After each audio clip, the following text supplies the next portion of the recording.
So Shane Jones, he was a St Stephen's old boy and might find time now to join ex-students who've been trying every avenue to reopen the school. Their latest project is an album of their waiata, so we sat in on one of their recording sessions.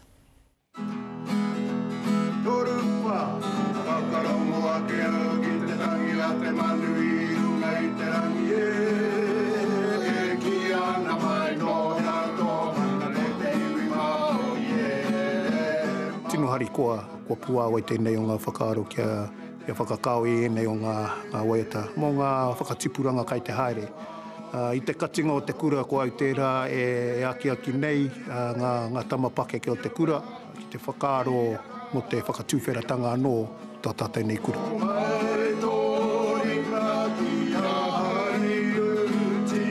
Ko te nui o ngā waiata i titoa e tehi o ngā kaumātua i tuku atu wā rātou nā tama ki te kura.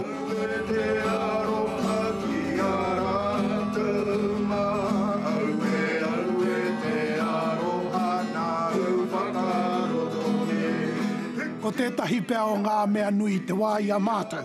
Ka horei nui ngā kura i te mahi i ēnei momo mahi.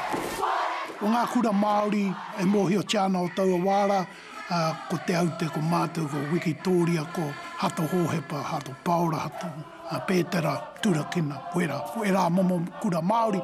Hoi nāno pēr ngā kura i aua wā, ki te koe mahi ana i ēnei mahi whānui.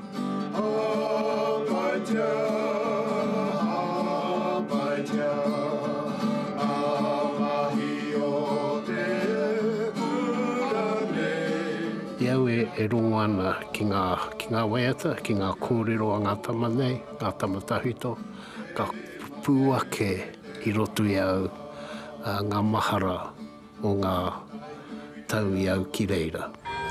Ka hoki whakamuri ngā mahara ki ngā tama tahito o tōku nei wā i reira. I kura nau ki Tipene, i te tau kotahi manu i warau 50 mātahi mo ngā tau e ono. E hari ko ana au ko rongo kei te mahi pērā, te tokorua nei, o te kuro Tipene, mō rātou hoki. Nā, ko nei mātou ko Waihoroi, me Jau, me te mokopuna nei, me Pōpuna. Ia tau, ka haere te tima futupōro, ki rohe ki te tākaro futupōro, nā i ngā pō ka tū he konohete, ki te kohi moni, mo taua hāpori.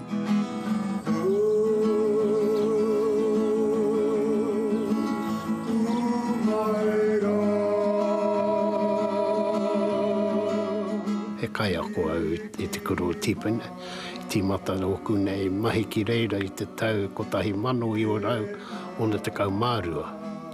Nā i noa nau ki reira mo ngā tau e whā, ka haere au ki Rotorua ki te kuro Western Heights, ki reira mahi au mo ngā tau e toru.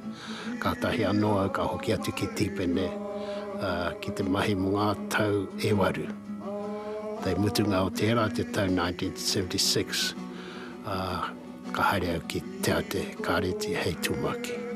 Hoi no, mai rāno taku whakapiri kia awi i konei te rānei. Ko ia te tahi o aku kura māhita i taku tīmatanga i Tipene.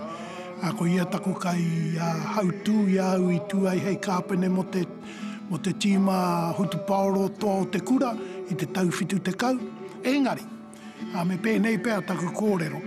Ko te hoki ake ki ngā waiata o mua i te ahiahinei he mea rawe nā teha nā te mea kua runguano koe i ngā kupu, i ngā rangi, i ngā mea i hihiri ai tau wairua i a koe e kurai nāna. E oha tēnei mo te tuwheranga mai o te kura ki te reanga ka riro marātou anō e whakaora mai ngā waiata nei, ngā mahara me te ahu o te kura. Mo e nei momo mai.